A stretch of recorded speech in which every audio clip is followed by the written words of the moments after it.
नमः शिवाय। कर्पूरगौरं करुणावतारं संसारसारं भुजगेन्द्रहारं सदा वसन्तं हृदयारविन्दे भवं भवानी सहितं नमामि। शिवपुराण तृतीय खंड। आजिर विषय रही बिंदु सरोवर प्रवेश। चैनल जदि नुआ अच्छी चैनल को सब्सक्राइब करी बेल आइकन को प्रेस कर दियंतु। प्रतिदिन सकाळ 7टाରୁ 8टा पर्यंत शिवपुराण निश्चय शुणंतु। आहे तपोधन माने सावधान शुण, बिंदु सरोवर कथा कहुछि बखाण। किपरि उत्पत्ति हेला बिंदु सरोवर, प्रकाश करंतु एहा आगरे आंभर। जाहा कुह कल एबे मन देई शुण, मन देई करी एबे करंतु श्रवण। त्रिशूल मारी नथिले जहि पंचानन, सुनिर्मल जल धार हेला उत्पन्न। हर पार्वती स्नान कले से जल रे, संतुष्ट होइले देख जल को चित्तरे। गोपिका बेसे गिरिजा हरं को चाहिण, आड़ नेत्रे अनाइण कहन्ति वचन। आहे भोलानाथ ठाकुर तुम्भे विश्वर, एणु देव देव नामे विख्यात संसार। सुप्रसन्न दिय जेहु जाहा मागु थाई, निवेदन ए दासीर घेनिबा गोसाई। सानंद होइले शुणी करी पंचानन, इच्छा जाहा एबे तुम्भे मागी करी घेन। जा मागिब देवी ताहा आगो प्राणेश्वरी। त्रिपुरे मोर रे नाही एका तुम्भ परी, जोड़िबेनि कर तहि शाकंबरी कही। जेउ जलाशय सेठी करिल गोसाई, सदा सर्वदा एठारे रहिबि जे परी। श्रेष्ठ बोलाइब तीर्थ मानक सबूरी, एठारे सकल तीर्थ रहिबनि कर। प्रभात स्नान करिबि एहि सत्य गिर, आहे पंचानन एहि बरदान कर। निवेदन करी मागो चरणे तुम्भर, शुण आरे प्राण सखी भावना करना। सागर ए सरोवर नाम गोटी सीना, सुशीतल सुनिर्मल देखिण ए वीर। बोलंती मु भाविथिली एहा मने मोर, सुशीतल सुनिर्मल देखिण ए नीर। बोलंती मु भाविथिली एहा मने मोर। प्रभु दिगंबर एहि बचन कहई, संगे संगे सुमरिले वृषभ कुतहि। ବୃଷଭ ମିଳଇ ପ୍ରଭୁଙ୍କର ଆଜ୍ଞା ପାଇ ପ୍ରଣାମ କରିଣ ପାଦେ ବଚନ କରଇ କି କାର୍ଯ୍ୟ କୁହନ୍ତୁ ପ୍ରଭୁ ଜଗତ ଠାକୁର ସଙ୍ଗେ ପୂର୍ଣ୍ଣ କାର୍ଯ୍ୟ କରିବ ଚଞ୍ଚଳ ଗୋପାଳ ସ୍ୱରୂପୀ ସଦା ଶିବ ଯେ ଭାସନ୍ତି ଭ୍ରମଣ କର ବୃଷଭ ମନ ଯହିଁ ଅଛି ବ୍ରହ୍ମାଣ୍ଡ ରହିଅଛି ଯେ ତେ ତୀର୍ଥ ଯେ ମାନ ଗୃହ ପ୍ରବେଶିବେ ଶୀଘ୍ର ଆସି ଏହି ସ୍ଥାନ ଆମ୍ଭ ଆଜ୍ଞା ସର୍ବତୀର୍ଥେ ଜଣାଇବୁ ଯାଇ ସମସ୍ତଙ୍କୁ ସଙ୍ଗେ ଘେନି ଆସିବୁ ଯେ ତୁହି ପୁଣ୍ୟ ଜଳାଶୟ ଏକ କରିବା ନିର୍ମାଣ ମାତା ପାର୍ବତୀ ଏ ତୀର୍ଥେ କରିବେ ସ୍ନାନ ସ୍ୱର୍ଗପୁରକୁ ବୃଷଭ ଚଳିବୁ ବହନ ବିଧାତାଙ୍କୁ ଯାଇ ସର୍ବ ଦେବୁ ଜଣାଇଣ ବର ଦେଇଛନ୍ତି ମଧ୍ୟ ପୁରେ ଚଳିଯିବ ସରୋବରକୁ ସ୍ୱୟଂ ପ୍ରତିଷ୍ଠା ଯେ କରିବ ହରଙ୍କ ଆଦେଶ ଶୁଣି ବୃଷଭ ବାହାର ଶିବଙ୍କ ପଦରେ ନମି ବାହାରେ ତତ୍କାଳ ଅମରପୁରେ ପ୍ରଥମେ ପ୍ରବେଶ ହୋଇଲା ଧାତାଙ୍କ ପାଶରେ ଯାଇ ପରବେଶ ହେଲା ପିତାମହ ବସିଥିଲେ ଯଶୋବନ୍ତୀପୁର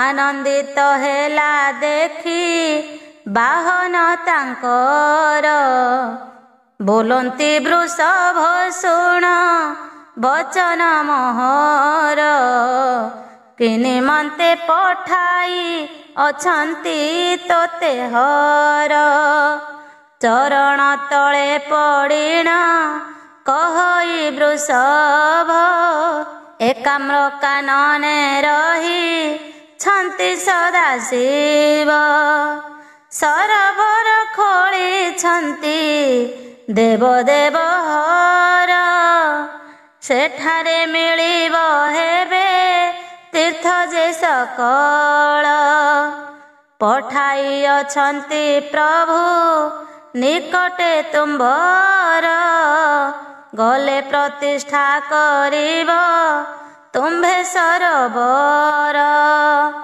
ଯିବି ପିତାମହ ବୃଷଭେ ବଚନ କହି ବାହାର ହୋଇଲେ ମରାଳରେ ବସି ତହିଁ ସାବିତ୍ରୀ ରମଣ ବସି ମରାଳ ଉପରେ ଦେବଙ୍କୁ ସଙ୍ଗେ ଘେନିଣ ବାହାର ହୋଇଲେ ପ୍ରବେଶ ହୋଇଲେ ଯାଇ ଏକାମ୍ର ବନରେ ଶିବଙ୍କ ଦର୍ଶନ କଥା ଭାବିଲେ ମନରେ ବିଜେ କରିଥିଲେ ହର ଯେଉଁ ସ୍ଥାନ ପରେ ଗୋପିକା ବେଶ ଶିବାଙ୍କୁ ଘେନିଣ କୋଳରେ ପ୍ରବେଶ ହୋଇଲେ ସର୍ବେ ସେ ସ୍ଥାନରେ ଯାଇ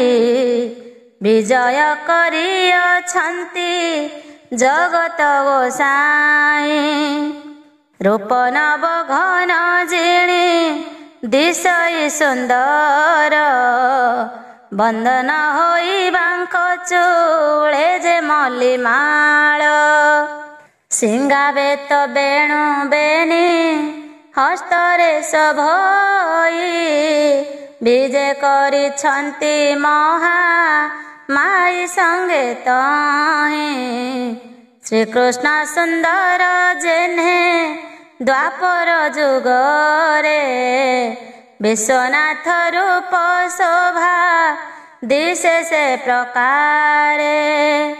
ଆବର ନିକଟେ ଗୋପୀ ବେଶେ ଥାନ୍ତି ଉମା, ସେ କାଳର ଶୋଭାକୁ କି କରିବା ବର୍ଣ୍ଣନା।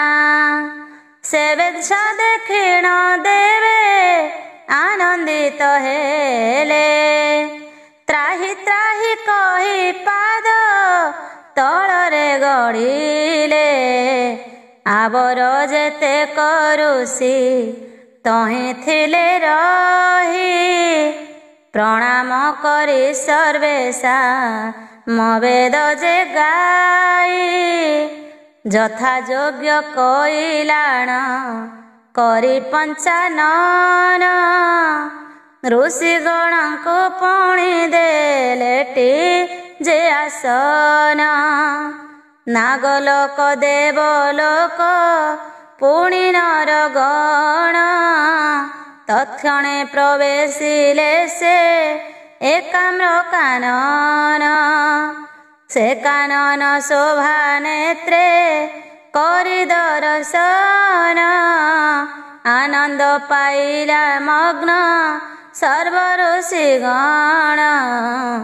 ଅତ୍ୟନ୍ତ ସୁନ୍ଦର ହ୍ରଦ ଦେଖି ତା ମଧ୍ୟରେ, ସଦାନନ୍ଦ ସୃଷ୍ଟି କରିଛନ୍ତି ସେ ଜାଣିଲେ। ସେ ହୃଦ ଚାହିଣ ବ୍ରହ୍ମା ଆଦି ପଞ୍ଚାନନ, ମଣିକର୍ଣ୍ଣିକା ସଦୃଶ ଦିଶଇ ଶୋଭନ।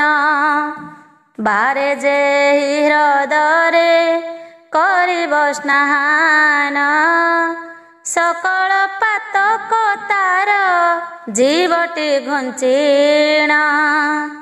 କାଶୀ କ୍ଷେତ୍ର ସରିସମ ଏକାମ୍ରର କ୍ଷେତ୍ର, ଯହିଁ ବି ଯେ କରିଛନ୍ତି ପ୍ରଭୁ ଭୋଳାନାଥ।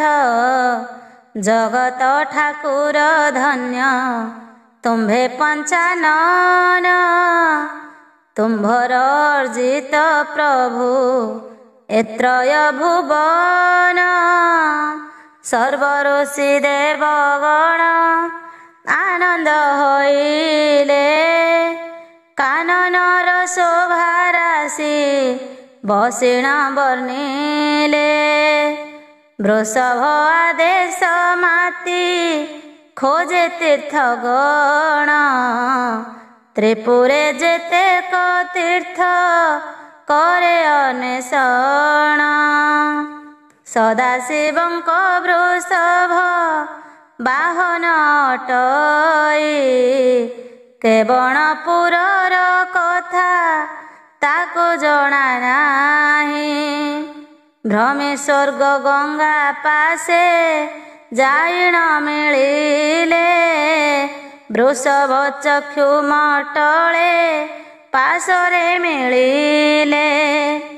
ସଦାଶିବଙ୍କ ଆଦେଶ ଶୁଣ ମନ୍ଦାକିନୀ, ଏକାମ୍ରେ ଚଳିବ କହି ଗମିଲେ ତା କ୍ଷଣି। ଯେତେ ତୀର୍ଥ ରହିଥିଲେ ଏତିନି ପୁରରେ, ବୃଷଭ ମିଳିଲେ ଯାଇ ସଭିଙ୍କ ପାଶରେ। ଆଜ୍ଞା ମହାଦେବଙ୍କର ସଭିଙ୍କୁ କହିଣ, ଏକାମ୍ର କାନନେ ତାଙ୍କୁ ଦେଲେ ପଠାଇଣ। ତୀର୍ଥଗଣ ବୃଷଭଠୁ ସମସ୍ତ ଶୁଣିଲେ, ଏକାମ୍ର ବନରେ ଯାଇ ପରବେଶ ହେଲେ। ସମସ୍ତଙ୍କ ବୃଷଭ ଯେ ପଠାଇଣ ଦେଲା, ଗୋଦାବରୀ ପାଶେ ଯାଇ ପରବେଶ ହେଲା। ଗୋଦାବରୀ ପୁଣ୍ୟବାନ ତୀର୍ଥଙ୍କ ମଧ୍ୟରେ, ତାହାଙ୍କ ଚରିତ ଶୁଣ ମନ କରି ସ୍ଥିରେ। କପିଳାନନ୍ଦନ ଦେଖି ତାହାଙ୍କୁ ଯେ କହି ଏକାମ୍ର ବନକୁ ଏବେ ଯାଅ ଟିକେ ବହି।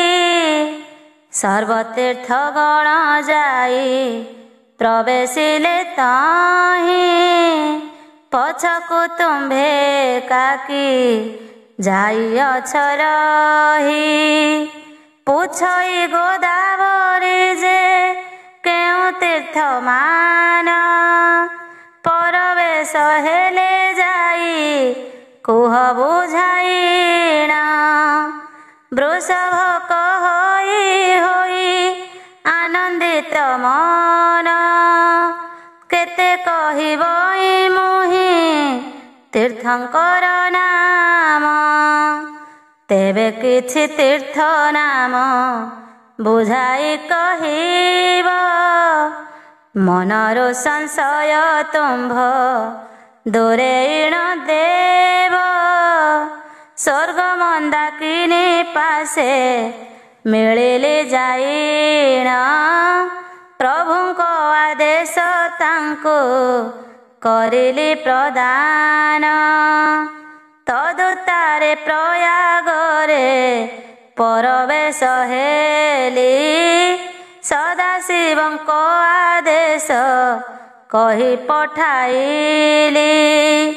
ଭଗ୍ନୀଗଣଙ୍କୁ ସେ ଧରି ଆପଣା ସଙ୍ଗର ଏକାମ୍ର କାନନେ ଯାଇ ହୋଇଲା ହାଜର। ଗଙ୍ଗାଦ୍ୱାର ପିତୃତୀର୍ଥ ନୈମିଷେ ପୁଷ୍କର ତୀର୍ଥମାନଙ୍କର ସାର ଯେ ଗଙ୍ଗା ସାଗର। ବେଦମତୀ କୃଷ୍ଣା ପଣି ଗୋମତୀ କାବେରୀ ଯମୁନା ସରସ୍ୱତୀ ରଜୁ ଆଦି କରି ବେଣା ନଦୀ ଋଷି କୁଲ୍ୟା ବହୁତ ଗଣ୍ଡୁକୀ ପମ୍ପା ମାନସର ସିଚ ଦୁଃଖୀର ଦୁଆଦି। ସପ୍ତ ପୁଣି ସରସପ୍ତ ସାଗରକୁ ଘେନି ଆବର ଘେନି ଅଇଲି ପାତକ ବହନି। କୋଟିଏ 50 ଲକ୍ଷ ପୁଣ୍ୟତୀର୍ଥ ମାନ ଏକାମ୍ରେ ବଳିହର ଆଦେଶ ଶୁଣିଣ।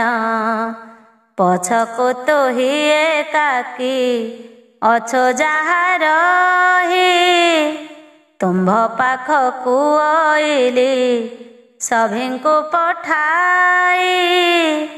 ସଦାଶିବଙ୍କ ଆଦେଶ ଗୁଣ ଗୋଦାବରୀ ନିମିଷକେ ଏକାମ୍ର କାନନେ ଯାଅ ଚଳି। ସକଳ ତୀର୍ଥଙ୍କ ମଧ୍ୟେ ତୁହି ଅଟୁ ସାର ଗଙ୍ଗା ଠାରୁ ବଡ଼ ତୁହି ସହସ୍ର ବତ୍ସର। ଗୋଦାବରୀ କ୍ଷଣ କାଳ ବିଚାରଇ ମନେ ସର୍ବତୀର୍ଥଙ୍କର ସାର ଏ ଜଗତ ଜାଣେ। ଆଗକୁ କିମ୍ପାଇଁ ନ କରିଲେ ନିମନ୍ତ୍ରଣ ନ ଯିବଇ କଦାଚ ମୁଁ ଏକାମ୍ର କାନନ। ମୋର ମାନସ ନ ମାନ ହୋଇବଟି ହାନି ବୃଷଭେ କହି ଛଳ ବଚନ ସେ କ୍ଷଣି। ଏକାମ୍ର କାନନ ଏଥୁ ପଥ କେତେ ଦୂର କେବଣ ଠାବେ ଅଛନ୍ତି ଦେବ ଦେବ ହର। ମନକୁ ପ୍ରତେ ନ ଆସେ ବଚନ ତୋହର ଗମି ନ ପାରିବି ବୃକ୍ଷ ମୁହିଁ ଏତେ ଦୂର। ସର୍ବତୀର୍ଥ ଯାଇଛନ୍ତି କହୁଛ ବଚନ ପଶ୍ଚାନ୍ତେ ମୁହିଁ କି ପାଇଁ କରିବି ଗମନ। ସତ କହୁଅଛି ମୁହିଁ ନ ପାରିବି ଯାଇ, ବୃଷ କ୍ରୋଧେ ପର ଜଳି ଚକିତ ହୁଅଇ। ଅତି କ୍ରୋଧ ବୃଷ ତତ କ୍ଷଣେ ଯେ ହୋଇଲା, ଏତେ ସ୍ପର୍ଦ୍ଧା ତୋ ରାକ୍ଷସୀ କେବେ ତୁ ହୋଇଲା। ତୋତେ ନିଶ୍ଚୟ ବିନାଶ କରିବଇ ମୁହିଁ, କେ ତୋତେ କରିବ ରକ୍ଷା ଆଜ ଦେଖିବଇ। କପି ଅତି କୋପ ହେଲା କପିଳାନନ୍ଦନ, ପର୍ବତ ପରିଭ୍ରମ ଅଛି ତା ବଦନ। ଗୋଦାବରୀ ଭୟେ ସିଂହ ମୂଳେ ପଶିଗଲା, ବାହାରି ନ ପାରି ଶଙ୍କୁ ଚିତ ଯେ ହୋଇରା। ଭୟରେ କମ୍ପି ଉଠିଲା ଶରୀର ତାହାର, ଛଳନା କରି ବୃଷଭେ ଭାସଇ ସେ ଗିର। ସଦାଶିବଙ୍କ ବାହନ ତୁମ୍ଭେ ବଡ଼ ହୋଇ, ବାଦ କରୁଅଛ ମୋହ ସଙ୍ଗରେ କିମ୍ପାଇଁ। ସ୍ପର୍ଶ କଲେ ମହାପାପ ହୋଇବ ତୁମ୍ଭର, ଘୁଞ୍ଚି ଯାଏ ଦୂରେ କିମ୍ପା କରୁଛ ଜଞ୍ଜାଳ।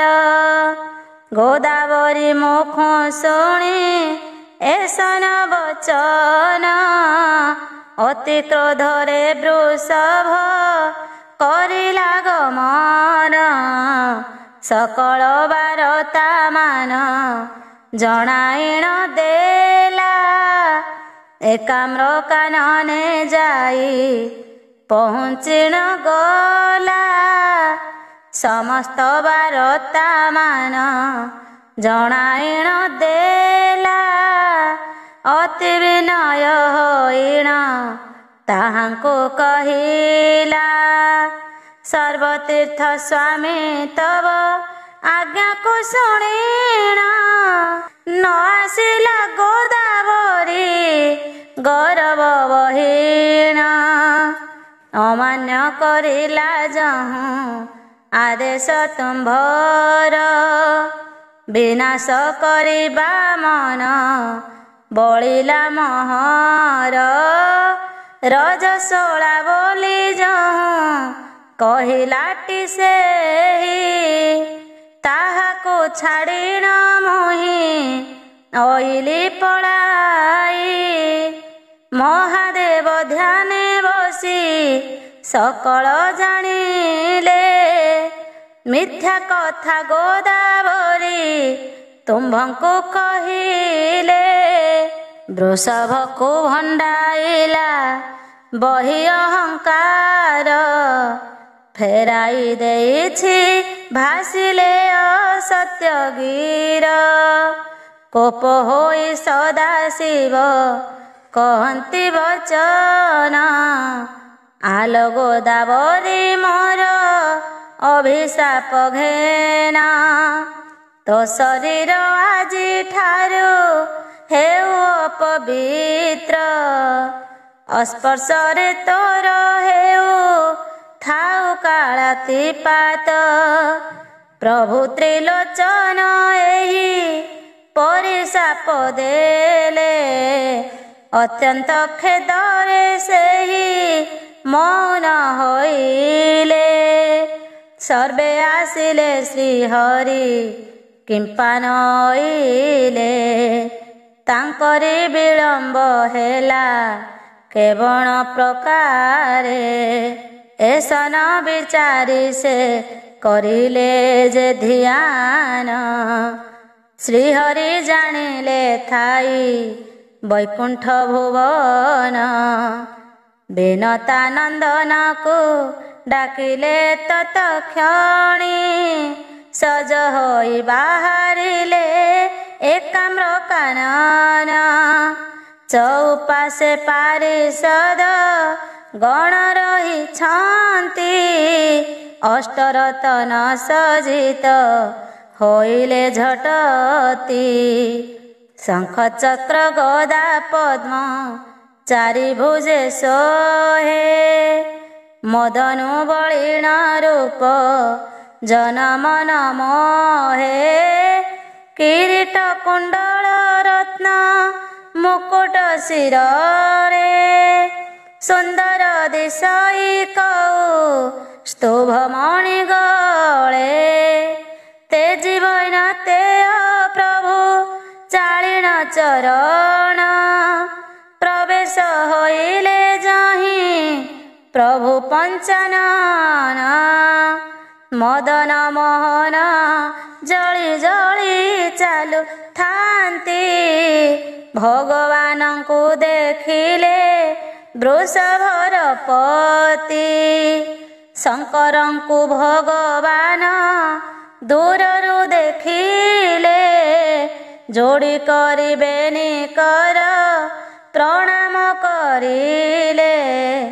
ପରସ୍ପର ବେନି ଦେବ ଆଲିଙ୍ଗନ କରି ସକଳେ ମାତାଙ୍କୁ ସୁଖେ ଦର୍ଶନ କରି। ସ୍ତବ କଲେ ବସି କରି ବ୍ରହ୍ମ ଋଷି ଗଣ ଗହ ଗହ ନାଦେ କମ୍ପି ଉଠିଲା କାନନ। ହରିଙ୍କର କର ଧରି ଦେବ ଦେବ ହର ବୁଲାଇଣ ଦେଖାଇଲେ ହୃଦକୁ ତାଙ୍କର। ବୋଲନ୍ତି ସହସ୍ତେ ମୋହି ନିର୍ମାଣୀ ଅଛଇ ପରମତ ସହଇଲେ ତହିଁ ଲକ୍ଷ୍ମୀ ସାଇ। ଶଙ୍କର ବୋଲନ୍ତି ଆହେ ପ୍ରଭୁ ଚକ୍ରଧର ବ୍ରହ୍ମାଙ୍କୁ ଅଣାଇଛି ମୁଁ ପ୍ରତିଷ୍ଠା ହେବାର। ସେମାନଙ୍କର ସଙ୍ଗତେ ତୁମ୍ଭେ ଯୋଗ ଦେବ ସରୋବର ପ୍ରତିଷ୍ଠାକୁ ସମ୍ପୂର୍ଣ୍ଣ କରିବ। ଶୁଣିଣ ସ୍ୱୀକାର କଲେ ଜଗତ ଠାକୁର ଆଣି କରି ଶିବ ଦେଲେ ସମସ୍ତ ସମ୍ଭାର। ଧାତା କାର୍ଯ୍ୟ ସମ୍ପାଦିଲେ ସମସ୍ତ ଦେଖିଣ ସରୋବର ପ୍ରତିଷ୍ଠା ଯେ ହୋଇଲା ସମ୍ପୂର୍ଣ୍ଣ। ଯଜ୍ଞକୁ ଉଠି କରି ପୁଣି ଧୂମ୍ରପାନ ମେଘମାଳ ସମଗଲା ଗଗନେ ଘଟିଣ। ମନ୍ତ୍ର ଶବଦ ଶ୍ରବଣେ ଋଷିମାନଙ୍କର ବନଗିରି ପ୍ରକମ୍ପିତ ଶବଦେ ମନ୍ତ୍ରର। ଦେବ କନ୍ୟା ଋଷି କନ୍ୟା ନାଗ କନ୍ୟା ମାନ ହୁଳ ହୁଳି ଦେଲେ ଯଜ୍ଞ ହେବାର ବେଳେଣ। ନିଜେ ଜଗନ୍ନାଥ ଉଚ୍ଚେ ଶଙ୍ଖ ବଜାଇଲେ ଲକ୍ଷ୍ମୀକାନ୍ତ ଦେଖି କରି ସାନନ୍ଦ ହୋଇଲେ। ସଦାଶିବ ହରସରେ ବିପ୍ରେ ଦେଲେ ଦାନ ଯୋଗୀ ଭିକାରୀଙ୍କୁ ଶିବ କରିଲେ ପ୍ରଦାନ। ଇଚ୍ଛା ମତେ ଭିକାରୀଙ୍କୁ ହର କରି ଦାନ ଦରିଦ୍ରାବସ୍ଥା ତାଙ୍କର ଦେଲେ ଘୁଞ୍ଚାଇଣ। ଯଜ୍ଞ ଶେଷେ ଦିବ୍ୟ ଭୋଗ ଭୋଜନ କରିଲେ ବିଦାୟ ମାଗିଣ ନିଜେ ପୁରେ ଚଳିଗଲେ। ହରସରେ ତ୍ରିଲୋଚନ ବଚନ କହନ୍ତି କିଛି ସମୟ ପର୍ଯ୍ୟନ୍ତ ସର୍ବେ ରୁହ ଏଥି। ହ୍ରଦ ପ୍ରତିଷ୍ଠା ସର୍ବେ ହୋଇ ଯେ ମେଳ ନାମକରଣ କରନ୍ତି ସର୍ବେ ହ୍ରଦର। ସକଳ ତୀର୍ଥମାନଙ୍କୁ ଡକାଇଲେ ହର କହନ୍ତି ଠାକୁର ସର୍ବେ ମନ କର ସ୍ଥିର।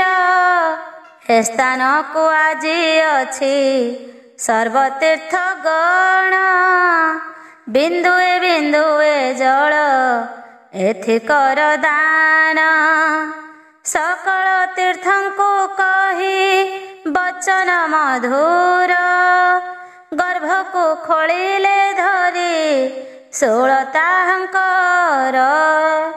ଏକାମ୍ର ବନକୁ ଯେତେ ତୀର୍ଥ ଆସିଥିଲେ ସମସ୍ତଙ୍କ ପାଇଁ ଗର୍ଭ ଶଙ୍କର ଖୋଳିଲେ।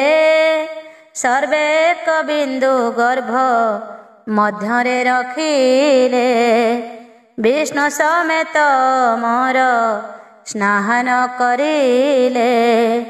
ସ୍ନାନ ତର୍ପଣ ଆଦି ସାରି ନିତ୍ୟ କର୍ମ ମାନ ହ୍ରଦ କୂଳେ ବସି କଲେ ସଭାୟୋଜନ। ରମାକାନ୍ତ ଉଭା ହୋଇ ଥିଲେ ସେ ସ୍ଥାନରେ। ଶିବଙ୍କ ମୁଖକୁ ଚାହିଁ ଭାସିଲେ ସଧୀରେ। ଆଜଠାରୁ ଯାହା ହେବ ଏ ହ୍ରଦର ନାମ ବିନ୍ଦୁ ସରୋବର ବୋଲି ହୋଇବ ପ୍ରମାଣ। ସ୍ନାନ କରିବ ଯେହୁ ବିନ୍ଦୁ ସରୋବର ନିଶ୍ଚୟ ଚଳିବ ସେହି ତୁମ୍ଭର ମନ୍ଦିରେ। ହର ପାର୍ବତୀ ପୂଜିବ ମନ୍ଦିରେ ପଶିଣ। ମଡ଼ଛି କୁଣ୍ଡରେ ଯାଇ ଦେଖିବ ତତ୍କ୍ଷଣ। ନର କେହି ତାର ସମ ନାହିଁ ଭାଗ୍ୟବାନ।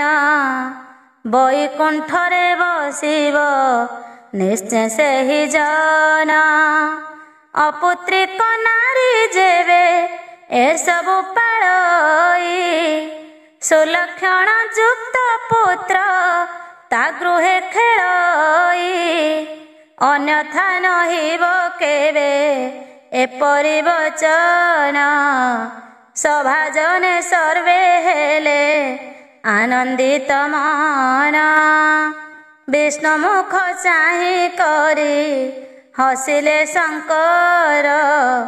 ସ୍ୱୟଂ ରହନ୍ତୁ ଏ ସ୍ଥାନେ ଜଗତ ଠାକୁର। ଶେଷ ହେବ ଅନନ୍ତ ସଙ୍ଗରେ ଘେନିଣ। ବିନ୍ଦୁ ସରୋବର କୂଳେ ରହନ୍ତୁ ଆପଣ। ତେନେ ପୁରେ ବଳିୟାର ଅଟନ୍ତି ଆପଣ। ଡର ନ ଲାଗିବ ତୁମ୍ଭେ କଲେ ବାସସ୍ଥାନ। ମୋର ଦର୍ଶନେ ଆସିବ ଏଥେ ଯେଉଁ ନର। ପଶିବ ପ୍ରଥମେ ଆସି ମନ୍ଦିରେ ମୋହର। ଅନନ୍ତ ବାସୁଦେବ ଯେ ବହିବଟି ନାମ। ମୋ ଆଗୁ ତବ ପାଶରେ ପ୍ରସାଦ ରନ୍ଧନ। ଏକଇ ତୀର୍ଥେ ରହିବା ହରିହର ଦୁଇ। ଜଗତ ଜନଙ୍କୁ ପାପୁ ଉଦ୍ଧରିବା ପାଇଁ। ଶଙ୍କରଙ୍କ ବାଣୀ ଶୁଣି ବ୍ରହ୍ମାଣ୍ଡ ଈଶ୍ୱର ହେଉ ବୋଲି ଅଙ୍ଗୀକାର କରିଲେ ତତ୍କାଳ। ସଦାଶିବ ନାରାୟଣ ଦୁଇ ସେହିଠାରେ ମନ୍ଦିର ଗଢ଼ି ରହିଲେ ଆନନ୍ଦ ମନରେ। ଶିବଗଣ ଥିଲେ 12 ମନ୍ଦିରରେ। ଶିବଙ୍କୁ ଦେବୀ ପାର୍ବତୀ ଗୁହାରି କରିଲେ। ହେ ପ୍ରଭୁ ଈଶାନ ଯେବେ ରହିବା ଏ ସ୍ଥାନ। ଶିବଗଣଙ୍କୁ ଏ ସ୍ଥାନେ ଡକାଅ ବହନ। ସଦାଶିବ ଦେବୀ ବାକ୍ୟେ ହରଷିତ ହେଲେ। ବେନି ନେତ୍ର ମୁଦି କରି ଧ୍ୟାନରେ ବସିଲେ। ନନ୍ଦୀ ଭୃଙ୍ଗରଟି ପୁଣି ଗଣେଶ କାର୍ତ୍ତିକ ଏକାମ୍ର ବନରେ ପ୍ରବେଶିଲେ କୁଏକ। ହର ପାର୍ବତୀ ପୁତ୍ରକୁ ଦେଖି ତ ସହେଲେ, ଗଣ୍ଡ ଦେଶେ କୋଳେ ବସାଇଣ ଚୁମ୍ବ ଦେଲେ। ଅମୃତ ମଣ ହିଁ ତାଙ୍କୁ ଭୋଜନେ ଦେଇଣ, ସେ ହ୍ରଦଙ୍କୁ ନେଇ ଗଲେ ତାଙ୍କୁ ଦେଖାଇଣ। ଆଦ୍ୟରୁ ପ୍ରାନ୍ତ ପର୍ଯ୍ୟନ୍ତ କରନ୍ତେ ବଖାଣ, ଆନନ୍ଦିତ ହୋଇଲେଟି ସର୍ବଶିବ ଗଣ।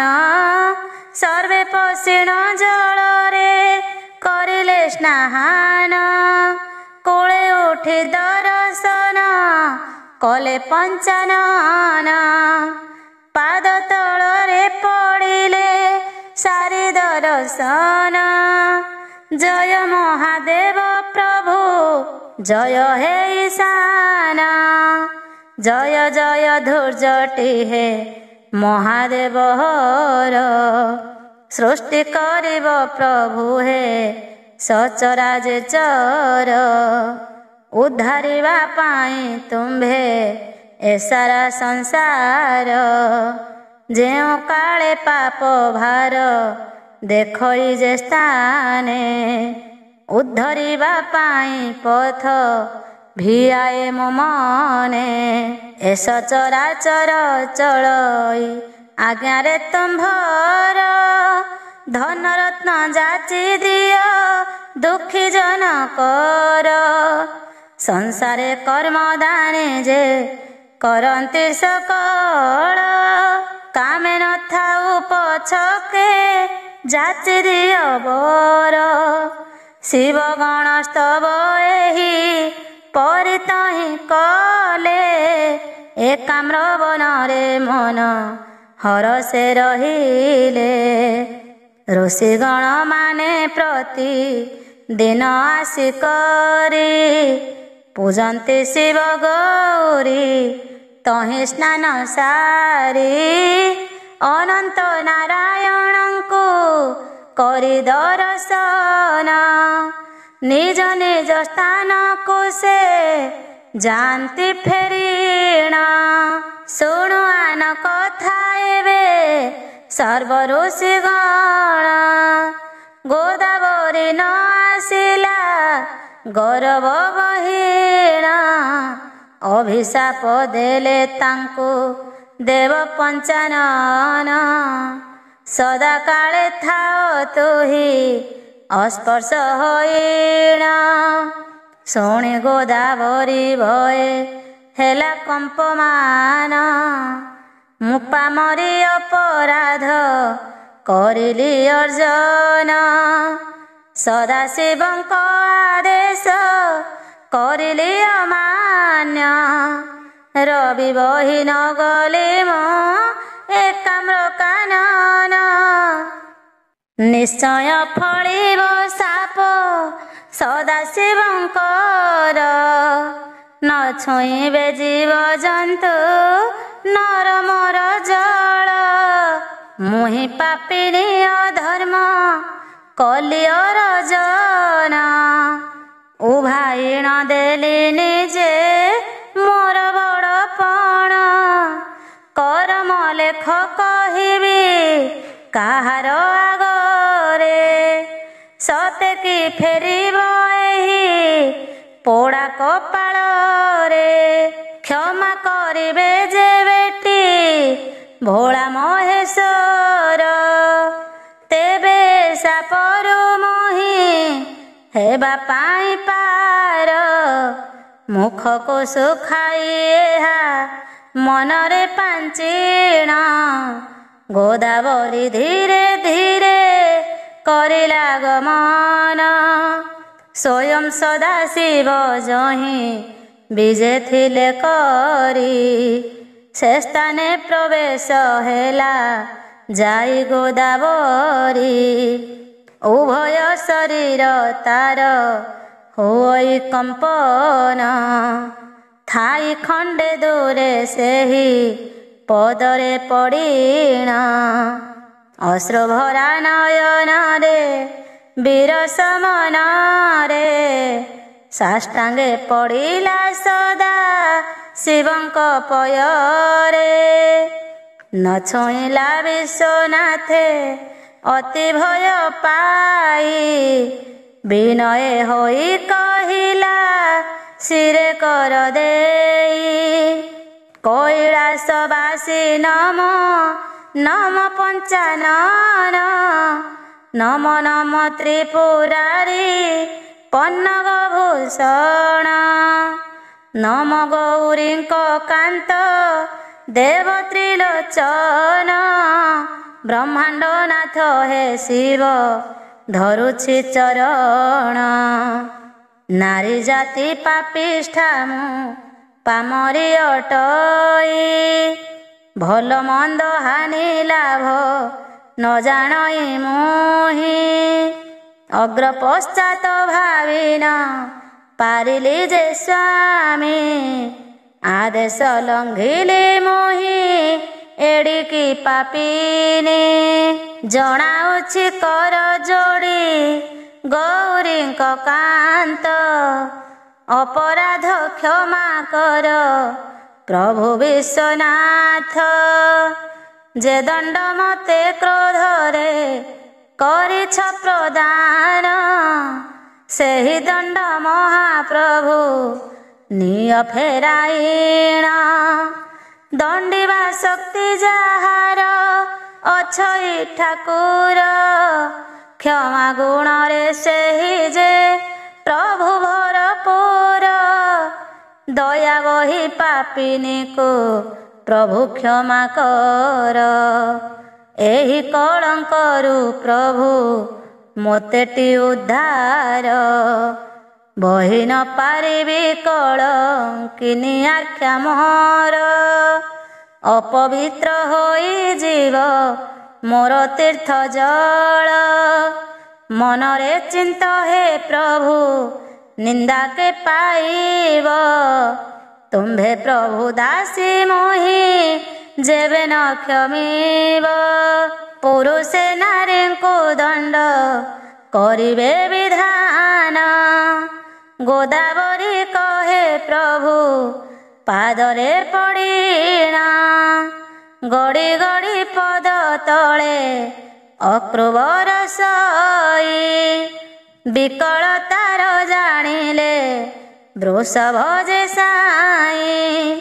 ବିଶ୍ୱନାଥ କହୁଛନ୍ତି ସଧୀରେ ବଦନ ଏବେ ଗୋଦାବରୀ ମୋର ଘେନିବା ବଚନ। ନିଜକୁ ଅସ୍ପୃଶ୍ୟ ତୁଣ୍ଡେ କରି ଉଚ୍ଚାରଣ ବୃଷଭକୁ ଠକିନ ଆସିଲୁ ଏହି ସ୍ଥାନ। ତେଣୁ ମନ ମଧ୍ୟରେ ମୁଁ କ୍ରୋଧିତ ହୋଇଲି ସର୍ବକାଳେ ଅସ୍ପୃଶ୍ୟତୁ ହୋଇଥାଉ ବୋଲି। ନିଜ ଦୋଷ ବୁଝୁଲୁଣି ଯେବେ ମହାମାଇ ତୋର ଠାରେ ରୋଷ ମୋର ତିଳେ ମାତ୍ର ନାହିଁ। କ୍ରୋଧେ ଯେଉଁ ସାପ ମୁହିଁ କରିଛି ପ୍ରଦାନ ମୁକ୍ତି କରିବାକୁ ମୁହିଁ ଶକତି ବିହୀନ।